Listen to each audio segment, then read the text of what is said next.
Ito nga bang Phoenix Fuel Masters ay handang gumawa ng trade kasama itong Magnolia Chicken Templados? Yan ngayon ang bali-balita dahil bukod dito sa pagkuha ng kanilang import, mukhang magkakaroon ng revamp dito sa lineup ng Phoenix. At dahil dito, marami nagsasabi na ito ang chance na ng Magnolia na gumawa ng move para sila ay maka-take advantage at magkaroon ng mas malakas na lineup. Dahil sa ngayon, itong Phoenix at itong Rain or Shine ay dalawang teams na handa nang gumawa ng sabihin na nating major movements para maging mas maganda laro nila dito sa Commissioner's Cup.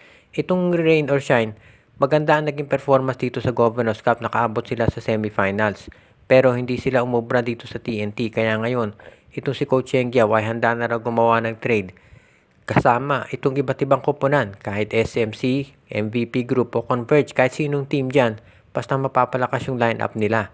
At ngayon mukhang itong si Coach Yeng Guiao ay handa nang i-offer itong si Luis Villegas dito sa kahit aling team at mukhang ang Magnolia ay interesado. Si Luis Villegas ay isang 6'7" center na hindi naman ginagamit for some reason itong si Coach Yeng Guiao. Yes, galing yan sa injury pero nakarecover na, so dapat bigyan ng playing time. Tandaan natin itong ibang players kapag nagkakaroon ng ACL at nakaka-recover, nagiging maganda naman ang performance. So, playing time lang naman talaga ang kinakailangan nitong si Luis Villegas.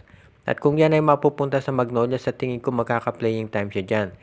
Since itong si Villegas ay hindi naman ginagamit ni Coach Yeng Guiao, pwede nang kapalit niya si Joseph Eriobo o kaya si Russell Escoto. Dahil yung mga bench players din naman yun ng Magnolia.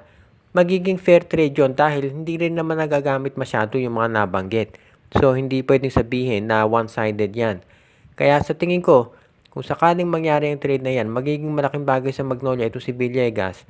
Dahil yan ay merong potential talaga na maging maganda ang laro. So, sa tingin ko, kung ito ay magawa nitong Magnolia Chicken Templados na makuha si Villegas, makakatulong yan dito sa kanilang front court. Nakita naman natin kung ano nangyari doon sa serye kontra Rain or Shine. Nung itong si Xavier Lucero hindi nakapaglaro, ang laking bagay niyan para sa Magnolia, lalo na doon sa winner take all. Kaya sa tingin ko kung sakasakali na itong si Luis Villegas ay makuha ng Magnolia Chicken Templados, masasabi natin na mas gaganda yung chance nila dito sa Commissioner's Cup. Kung meron kang Ricardo Ratcliffe, Ian Sanggalang, James Laput, Xavier Lucero at sasamahan mo pa itong si Luis Villegas, lalakas yung front court nila. Alam naman natin na itong Hinebra kulang sa big men. At itong TNT, wala dyan si Brandon Ganuelas-Roser. At itong si George Garnett ng San Miguel, ayaw gamitin yung mga big men niya. So, kung magkakaroon ng maraming sentro itong Magnolia, magiging advantage nila yan laban dito sa mga powerhouse teams. Kaya sa tingin ko dapat kunin ng Magnolia itong si Luis Villegas.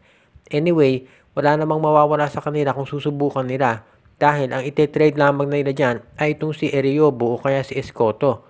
So, ibig sabihin yung mga core players nila hindi naman magagalaw dito sa trade na yan.